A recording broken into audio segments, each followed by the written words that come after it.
back. Well, Twitter has been ordered to give in to Elon Musk's request for data on the fake accounts or so-called bots.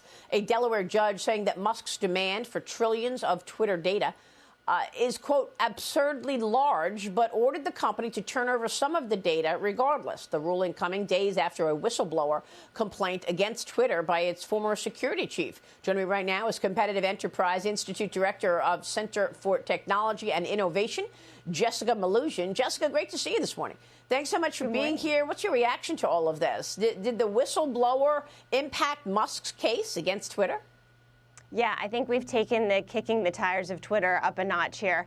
The whistleblower had some complaints about Twitter that overlapped with the charges that Elon's making, and then some new complaints, too, about some internal security problems and a lack of encryption, things like this.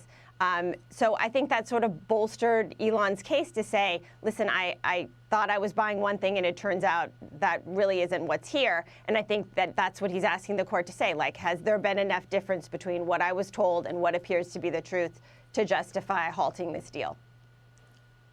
Well, I mean, we don't know who to trust at this point. You know, you got Mark Zuckerberg over there saying that, yeah, we censored the Hunter Biden laptop story because the FBI told us to. You've got Meta and Twitter deleting inauthentic accounts. They claim they're inauthentic that spread pro-U.S. messages to audience in the Middle East and Asia, including posts about Russia's invasion of Ukraine.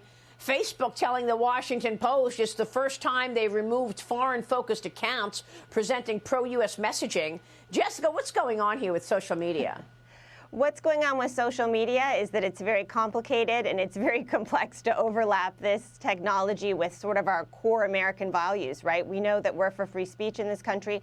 How does that work when it's public entities pressuring private platforms, right? Things get tricky, things get complicated.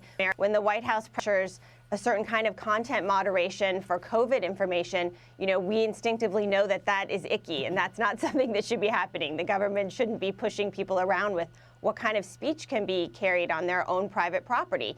When it happens on the international stage, and this seems to be, we don't know for sure, perhaps U.S. military propaganda, a pro-Western message that's being delivered out in the Middle East and Russian-speaking Central Asia, maybe we as a country feel different about that. Maybe we want our interest broadcast like that. We don't know the answers to all of these questions yet, but what we have to remember is social media is really powerful, but it's also relatively new. And we're kind of feeling our way through these issues. That's going to be messy for a while, like most technologies are at the beginning. I mean, you would think that these companies would be independent, but clearly they're not. The FBI picks up the phone and says, you know, censor a story about Hunter Biden because there's also Russia disinformation, and they do just that. Meanwhile, the story was true. The New York Post reported all accurate findings of that laptop, that Hunter Biden had taken in all of this money, tens of millions of dollars from Chinese companies, right before the election. The influence peddling was censored. Yeah, and what I'm hoping is, and Mark Zuckerberg, if you listen to that podcast, did say, you know, Joe Rogan asked him straight out, do you regret having demoted that story? You know, Twitter, of course, banned the links. Facebook just wouldn't let it be promoted as heavily while they were checking into its validity. It's a little different, but, you know, the thrust is the same.